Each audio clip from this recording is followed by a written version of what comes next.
नमस्कार मित्रों, बोधशाला के न्यूज हेडलाइन वीकली में आपका स्वागत है। देखते हैं इस सप्ताह की कुछ प्रमुख खबरें। जापान के विदेश मंत्री योशिमासा हायाशी 3 साल बाद चीन दौरे पर गए। वहां उन्होंने रूस यूक्रेन युद्ध सहित कई मुद्दों पर चर्चा की।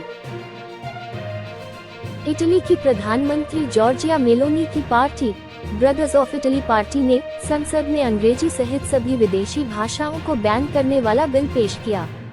उल्लेखनीय है कि इससे एक दिन पूर्व ही इटली में चैट जीपीटी को भी डाटा प्राइवेसी का हवाला देकर अस्थायी तौर पर बैन कर दिया गया। रूस संयुक्त राष्ट्र सुरक्षा परिषद यूएनएससी के अप्रैल माह का अध्यक्ष बना। ज्ञातव्य है कि यूएनएससी के 15 सदस्य बारी बारी से एक माह के लिए अध्यक्ष बनते हैं। चीन ने सीपीईसी अर्थात चीन पाकिस्तान इकोनॉमिक कॉरिडोर के तहत भारत पाकिस्तान की सीमा के नजदीक कच्छ बॉर्डर के पास पाकिस्तान के सिंध प्रांत में 1600 मेगावाट के 2 कोयले आधारित पावर प्लांट का निर्माण किया। ज्ञातव्य है कि सीपीईसी पीओके से गुजरने के कारण भारत इसका शुरू से ही विरोध करता रहा है। बेल्जियम में एक व्यक्ति ने चैटबॉट एलिजा से बात करने के बाद आत्महत्या की। इसके लिए उनकी पत्नी ने आर्टिफिशियल इंटेलिजेंस को जिम्मेदार ठहराया है। अब बेल्जियम में आर्टिफिशियल इंटेलिजेंस को लेकर सवाल उठने लगे हैं। भारतीय अंतरिक्ष अनुसंधान संगठन इसरो ने चित्रदुर्ग के एरोनॉटिकल टेस्ट रेंज से रीयूजेबल लॉन्च व्हीकल RLV का सफल परीक्षण किया। प्रधानमंत्री नरेंद्र मोदी जी ने मध्य प्रदेश की पहली और देश की 11वीं वंदे भारत एक्सप्रेस ट्रेन को हरी झंडी दिखाकर रवाना किया। यह मध्य प्रदेश के कमलापति रेलवे स्टेशन से दिल्ली स्थित निजामुद्दीन रेलवे स्टेशन के मध्य चलेगी। आर्मी एवं एयरफोर्स के बाद इंडियन नेवी रणनीतिक तौर पर महत्वपूर्ण समुद्री इलाकों में ब्रह्मोस मिसाइल की तैनाती करेगा। ज्ञातव्य है कि हाल ही में नेवी ने आत्मनिर्भर भारत कार्यक्रम के तहत अरब सागर में ब्रह्मोस मिसाइल का सफल परीक्षण किया। दुनिया का पहला किलर प्लांट से इन्फेक्टेड मामला कोलकाता में मिला। यहाँ 61 वर्षीय इन्फेक्टेड व्यक्ति प्लांट माइकोलॉजिस्ट है। रिसर्चर्स के अनुसार इससे यह साबित होता है कि फफूंद के निकट संपर्क में होने पर पौधों के संक्रमण से मनुष्यों में भी यह रोग फैल सकते हैं। भारतीय जनता पार्टी बीजेपी के नेता राजेंद्र राठौड़ को नेता प्रतिपक्ष जबकि सतीश पूनिया को उपनेता प्रतिपक्ष बनाया गया। ज्ञातव्य है कि कुछ दिन पूर्व ही सतीश पूनिया की जगह सीपी जोशी को बीजेपी का प्रदेश अध्यक्ष बनाया गया, जबकि पूर्व में नेता प्रतिपक्ष गुलाब चंद कटारिया जी को असम का राज्यपाल बनाया गया है। जोधपुर का परकोटा क्षेत्र अर्थात ब्लू शहर पर डॉक्यूमेंट्री की शूटिंग की जा रही है। इसका प्रदर्शन अमेरिका के शहर लास वेगास में LED वॉल पर किया जाएगा। राज्य बजट 2023-24 में प्रतापगढ़, जालौर और राजसमंद में की गई नए मेडिकल कॉलेजों की स्थापना की घोषणा को अब मुख्यमंत्री अशोक गहलोत जी द्वारा मंजूरी दे दी गई है। यह राजमेस के अधीन स्थापित किए जाएंगे। इन पर प्रत्येक पर 250 करोड़ रुपए की लागत आएगी। जयपुर में अहिंसा रन का आयोजन किया गया। इसमें लगभग 4500 धावकों ने भाग लिया। इसे मुख्यमंत्री अशोक गहलोत जी द्वारा हरी झंडी दिखाकर रवाना किया गया। यह दौड़ Guinness book of world record में दर्ज हुई।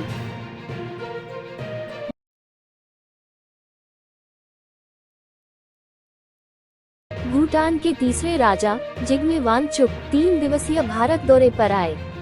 ज्ञातव्य है कि कुछ दिन पूर्व ही भूटान के प्रधानमंत्री लोते थेरिंग ने एक इंटरव्यू में डोकलाम मामले को भारत, चीन एवं भूटान के मध्य का मामला बताया था।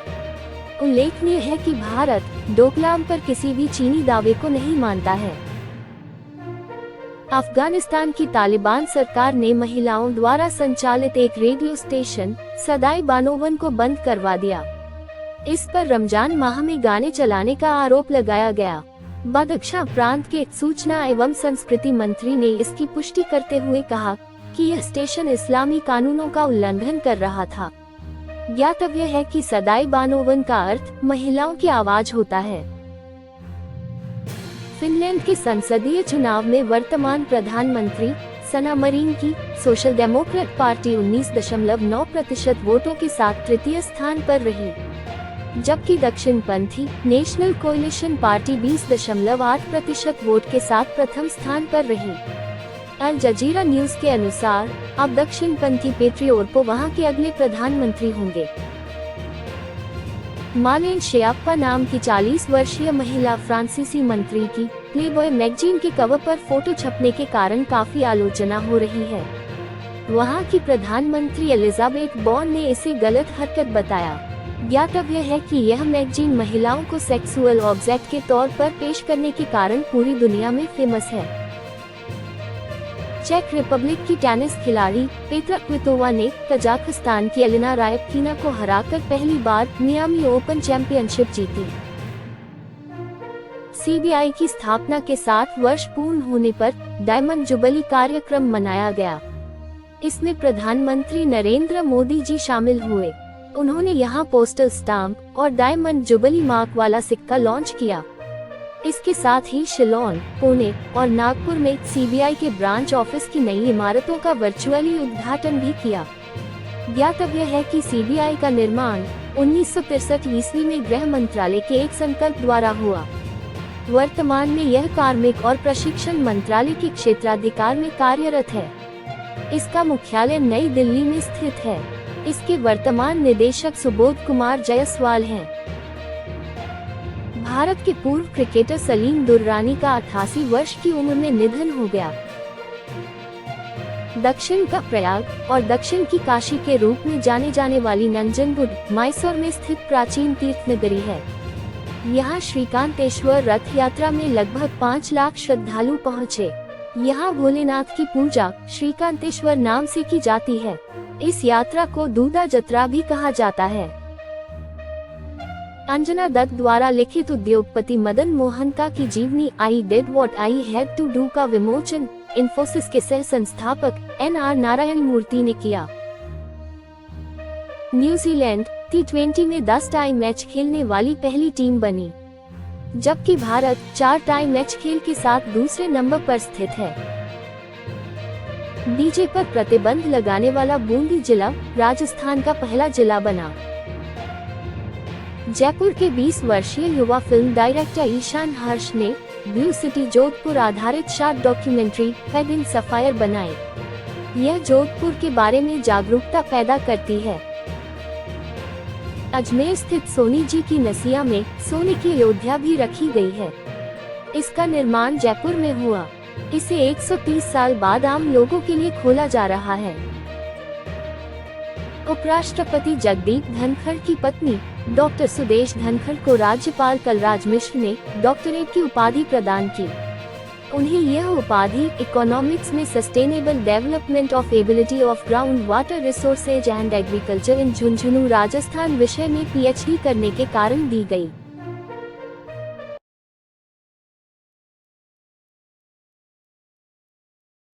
अमेरिकी national aeronautical space agency NASA ने आर्टेमिस 2 मिशन के तहत जाने वाले 4 सदस्यीय क्रू की घोषणा की। इसमें पहली बार एक महिला क्रिस्टीना हेमाक कोच और अफ्रीकन अमेरिकन अश्वेत व्यक्ति विक्टर ग्लोबल को बतौर पायलट चुना गया। इन 4 एस्ट्रोनॉट में 3 अमेरिकी एवं 1 कनाडाई मूल के हैं। यह एक फ्लाई बाय मून मिशन है, अर्थात यह केवल चंद्रमा की परिक्रमा करेंगे। उल्लेखनीय है कि आर्टेमिस 1 मिशन 15 नवंबर 2022 को तीसरी कोशिश में लॉन्च किया। आर्टेमिस 2 मिशन 2024 जबकि आर्टेमिस 3 मिशन 2025 या 2026 में लॉन्च होगा, जिसमें एस्ट्रोनॉट चांद के दक्षिणी ध्रुव पर उतरेंगे। चीन ने अपने नक्शे में अरुणाचल प्रदेश की 11 जगहों के नाम बदल दिए। उसने यह पिछले 5 सालों में तीसरी बार किया है। भारतीय विदेश मंत्रालय के प्रवक्ता अरिंदम बागची ने इन्हें सिरे से खारिज कर दिया है। ज्ञातव्य है कि भारत बांग्लादेश के बाद चीन के मध्य दूसरी सबसे लंबी सीमा 3488 किलोमीटर साझा करता है, जिसे मैकमोहन सीमा भी कहते हैं। ट्विटर के मालिक ने नीली चिड़िया के लोगो को हटाकर डॉग को ट्विटर का नया लोगो बनाया।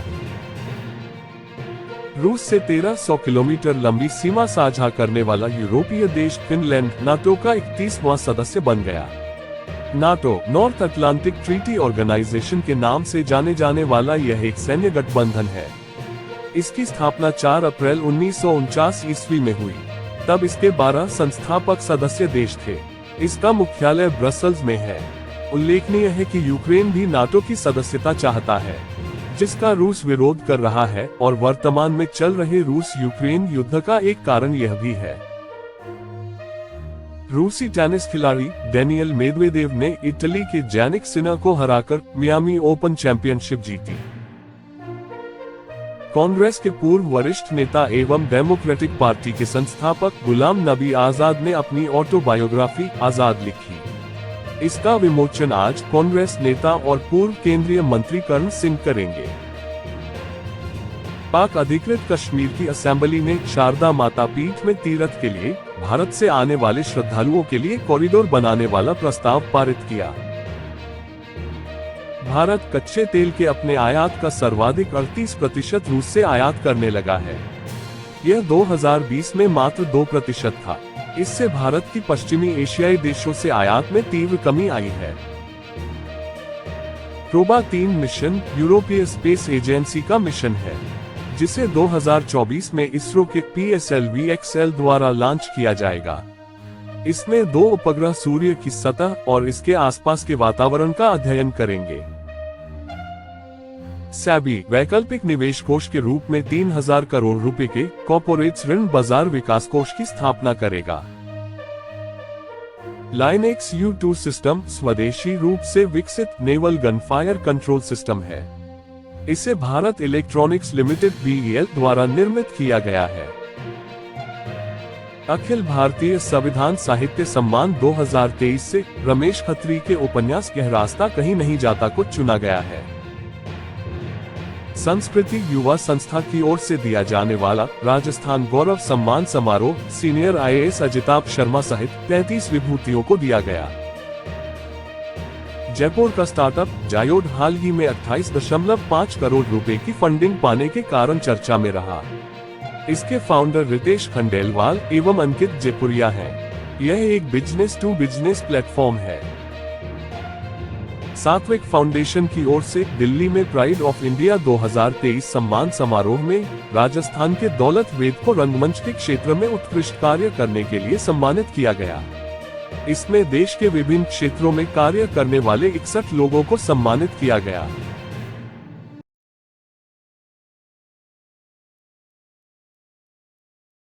भारत में रामनवमी पर विभिन्न राज्यों में हुई हिंसा पर OIC संगठन ने चिंता जताई। भारत ने इसे गलत करार दिया और इसे उनका कम्युनल माइंडसेट और एंटी इंडिया एजेंडा बताया। ज्ञातव्य है कि OIC इस्लामिक सहयोग संगठन है। इसकी स्थापना अंतर सरकारी संगठन के रूप में 1969 ईस्वी में जेद्दा, सऊदी अरब में हुई। इसके तात्कालिक 30 संस्थापक सदस्य थे, जबकि वर्तमान में 57 सदस्य देश हैं। भारत इसका सदस्य देश नहीं है। फिनलैंड के नाटो का 31वां सदस्य बनने पर रूस ने विरोध जताया। उसने इसे अपनी सुरक्षा पर हमला बताया और इससे निपटने की चेतावनी दी। उल्लेखनीय है कि इसकी स्थापना 4 अप्रैल 1949 को हुई। इसका मुख्यालय बेल्जियम के ब्रसल्स में है।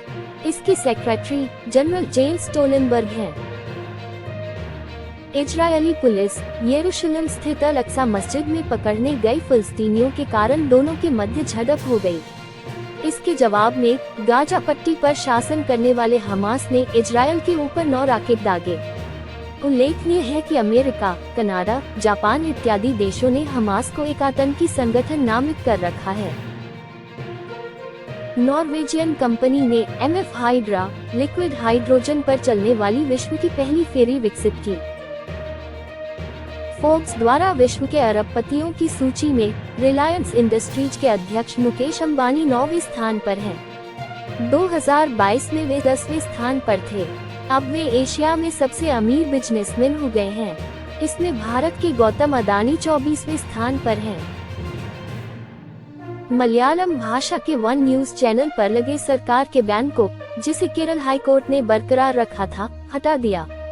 माननीय न्यायालय ने कहा कि सरकार की नीतियों और कदमों की आलोचना को एंटी नेशनल नहीं कहा जा सकता है।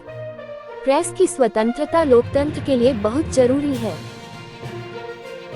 मलयालम लघु कथाकार एवं उपन्यासकार सारा थॉमस का हाल ही में निधन हो गया। भारत श्रीलंका के मध्य वार्षिक द्विपक्षीय समुद्री अभ्यास स्लाइनेक्स 23 के 10वें संस्करण का आयोजन 3 से 8 अप्रैल 2023 तक कोलंबो में हो रहा है। उल्लेखनीय है कि इसके 9वें संस्करण का आयोजन मार्च 2022 में विशाखापट्टनम में हुआ था। हैदराबाद स्थित national geophysical research institute (NGRI) ने आंध्र प्रदेश के अनंतपुर में 15 दुर्लभ खनिजों की विशाल भंडार का पता लगाया है। इसका प्रयोग सेल फोन, टीवी, कंप्यूटर जैसे इलेक्ट्रॉनिक उपकरणों में होता है। टाटा ट्रस्ट के द्वारा the India justice report (IJR) के तीसरे संस्करण को हाल ही में जारी किया गया। इसमें देश में प्रति 10 लाख लोगों पर न्यूनतम 50 जज होने चाहिए, लेकिन वर्तमान में सिर्फ 15 जज हैं। यदि 18 बड़े राज्यों में देखा जाए तो उत्तराखंड 24 जजों के साथ शीर्ष स्थान पर है, जबकि आंध्र प्रदेश 10 जजों के साथ सबसे खराब स्थान पर है। राजस्थान में 16 जज हैं। देश में हाई कोर्ट में 17.65 लाख पर एक जज है। न्याय प्रणाली, जज, पुलिस, न्यायपालिका और कानूनी सहायता में कर्नाटक देश में शीर्ष स्थान पर है। राजस्थान ललित कला अकादमी की ओर से इस वर्ष 8 वरिष्ठ कलाकारों को अकादमी के सर्वोच्च सम्मान कलाविद से सम्मानित किया जाएगा। इसमें doctor Shail Choyal, prof. CS Mehta, professor Bhavani Shankar Sharma, Shabbir Hasan Kazi, Deepika Hazra, doctor Rita Pratap, Subrato Mandal एवं महावीर स्वामी सम्मिलित हैं। ज्ञातव्य है कि 2013 में यह सम्मान प्रोफेसर वीरबाला भावसार एवं कन्हैयालाल वर्मा को मिला था। इस अकादमी की स्थापना 1957 में उदयपुर में हुई थी। बांसवाड़ा के ठिकरिया में 97 लाख रुपयों की लागत से मनरेगा के तहत पहले क्रिकेट स्टेडियम का निर्माण हुआ। इसका उद्घाटन विधानसभा अध्यक्ष CP जोशी करेंगे। राजस्थान के संत एवं लोक देवता पीपा जी का आज 700वां जन्म महोत्सव मनाया जाएगा। यह दर्जी समुदाय के आराध्य देव हैं। उल्लेखनीय है कि संत पीपाजी का जन्म गागरोन में खींची राजपूत वंश में हुआ। इनकी छत्री गागरोन दुर्ग में, गुफा टोडा राय सिंह टोंक में, जबकि इनका मंदिर समदली, बाड़मेर में स्थित है।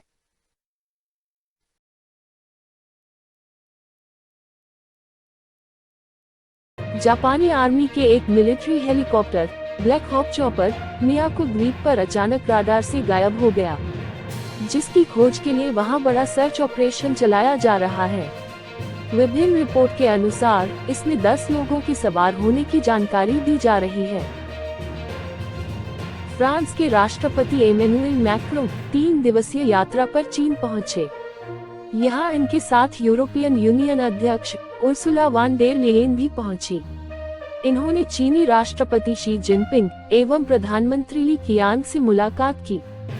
फ्रांसीसी राष्ट्रपति ने शी जिनपिंग से रूस यूक्रेन के मध्य हो रहे युद्ध को रुकवाने के लिए रूस को तैयार करने की अपील की।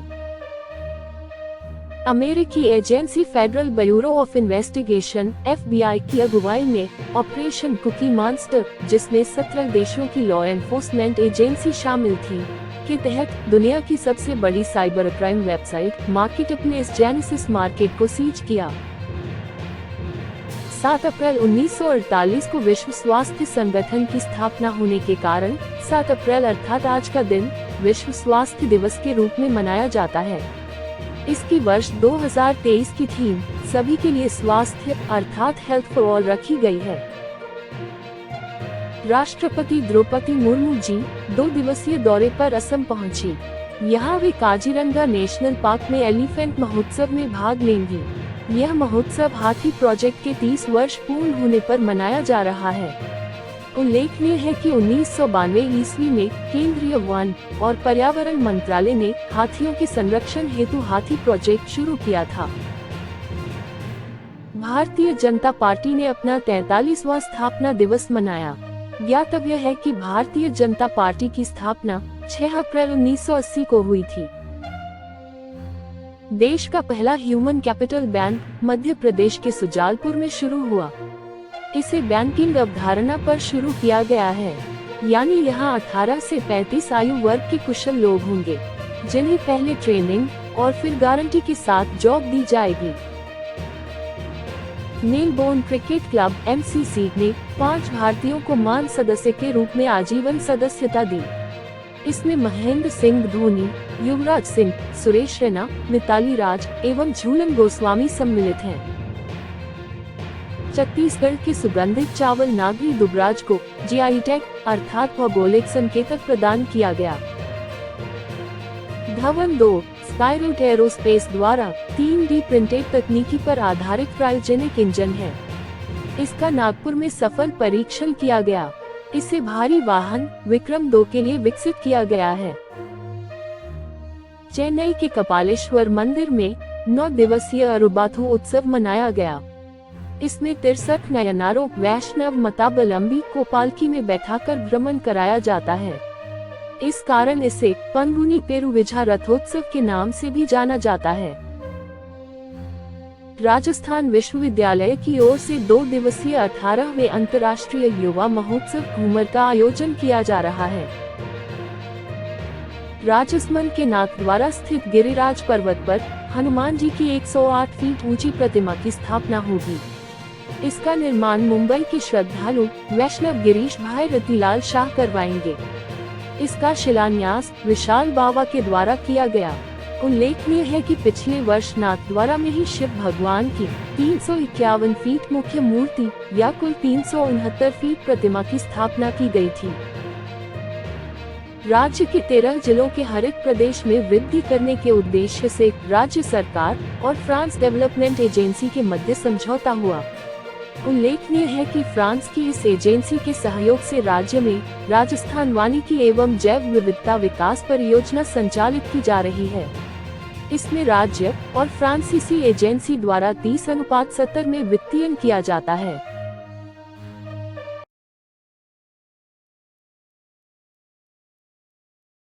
ब्रिटेन की एक वेबसाइट के अनुसार चीन श्रीलंका के डोनरा बे के जंगलों में अपना रडार सिस्टम बनाने की तैयारी में है, जिसका नेतृत्व चीन की साइंस अकेडमी करेगी। इसकी जद या रेंज में पूरा हिंद महासागर तथा भारत के कुदनकुलम, कलपक्कम जैसे न्यूक्लियर प्लांट एवं श्रीहरिकोटा स्थित स्पेस स्टेशन होंगे। ताइवान की राष्ट्रपति साई इंग वेन के अमेरिका दौरा करने और वहां कांग्रेस के निम्न सदन के अध्यक्ष केविन मैकार्थी से मिलने पर चीन ने अपने 2 लड़ाकू विमान और शेनडोंग समेत 3 युद्धपोत ताइवान के पास तैनात कर दिए। इसके साथ ही USA में ताइवान के प्रतिनिधि और USA की 2 संस्थाओं पर भी प्रतिबंध लगा दिए हैं। ज्ञातव्य है कि ताइवान स्वयं को एक संप्रभु देश मानता है, जबकि चीन इसे अपना क्षेत्र मानता है, जिसके लिए वन चाइना नीति दी गई है। यरूशलेम स्थित अल अक्सा मस्जिद में इजरायली पुलिस और चीनियों के मध्य झड़प से दोनों देशों के मध्य तनाव बढ़ गया। इसके कारण गाजा पट्टी पर शासन करने वाली हमास ने इजराइल पर रॉकेट दागे। जवाबी कार्रवाई में इजराइल ने गाजा पट्टी में एयर स्ट्राइक की, जिसे ऑपरेशन स्ट्रांग हैंड नाम दिया। वॉल स्ट्रीट जर्नल की बैरन मैगजीन द्वारा अमेरिका के वित्तीय क्षेत्र की 100 सबसे प्रभावशाली महिलाओं की सूची जारी की गई। इसमें भारतीय मूल की 5 महिलाएं भी सम्मिलित हैं। यह रूपल जे भंसाली, अनु अयंगर, सविता सुब्रमण्यम, मीना फ्लिन और सोनाली देसाई हैं। हाल ही में इजराइल के एयरफोर्स चीफ हेरजी हालेवी ने ईरान को एटमी हथियार बनाने से रोकने के लिए उस पर हमले की बात कही। इसमें उन्होंने अमेरिका के सहयोग की अपेक्षा भी की। आंध्र प्रदेश के पूर्व मुख्यमंत्री एवं सीनियर कांग्रेस नेता किरण कुमार रेड्डी भारतीय जनता पार्टी में सम्मिलित हुए। भारत के कैलाश मानसरोवर के नाम से जाने जाना वाला आदि कैलाश उत्तराखंड में स्थित है। यहाँ बॉर्डर रोड ऑर्गेनाइजेशन ब्रोक ने 20,000 फीट ऊंचाई पर 130 किलोमीटर लंबा सड़क मार्ग बनाया। इससे श्रद्धालु पहली बार तवाघाट से आदि कैलाश और ओम पर्वत तक वाहनों से जा सकेंगे। केंद्रीय सूचना एवं प्रसारण मंत्रालय ने सट्टेबाजी और दांव लगाने वाले ऑनलाइन गेम बंद करने हेतु एडवाइजरी जारी की। मंत्रालय के अनुसार ऑनलाइन गेम की सेल्फ रेगुलेटरी संगठन स्रोत से जांच कराने के बाद उसे पब्लिक प्लेटफॉर्म पर चलाने की अनुमति दी जाएगी।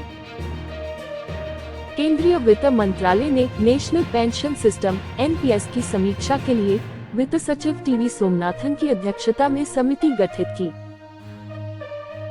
एटीपी सर्टिफाइड लेवल बी का कोर्स कर शान चौधरी अब टेनिस के अंतर्राष्ट्रीय कोच हैं। उन्होंने इसका प्रशिक्षण बेंगलुरु में लिया। यह तीसरे राजस्थानी कोच हैं जिन्होंने ऐसा प्रशिक्षण लिया। मुख्यमंत्री अनुप्रति कोचिंग योजना के नए पोर्टल का शुभारंभ वर्चुअली सामाजिक न्याय एवं अधिकारिता मंत्री टीकाराम जूली ने किया। शैक्षणिक वर्ष 2023-24 के लिए विद्यार्थियों की संख्या 15,000 से बढ़ाकर 30,000 कर दी। इसके लिए आवेदन 20 अप्रैल तक किए जा सकेंगे। जयपुर में राष्ट्रीय सेवा भारती के तीसरे सेवा संगम का शुभारंभ आरएसएस सरसंघचालक मोहन राव भागवत ने किया। इसमें विभिन्न क्षेत्रों से लगभग 3,000 प्रतिनिधि भाग लेंगे। राज्य के राज्यपाल कलराज मिश्र की पहल पर कल्याण विभाग अब शहीद के माता पिता को वीर माता पिता के पहचान पत्र जारी करेगा। इसके साथ ही शहीद और गैलेंट्री आबादी सैनिकों के नाम पर विद्यालयों और सार्वजनिक स्थानों का नामकरण होगा। मुख्यमंत्री अशोक गहलोत जी ने प्रदेश में बढ़ रहे आर्थिक अपराधों की जांच और धोखाधड़ी के मामलों को नियंत्रित करने के लिए राजस्व सूचना एवं आर्थिक अपराध निदेशालय के गठन को मंजूरी दी। धन्यवाद।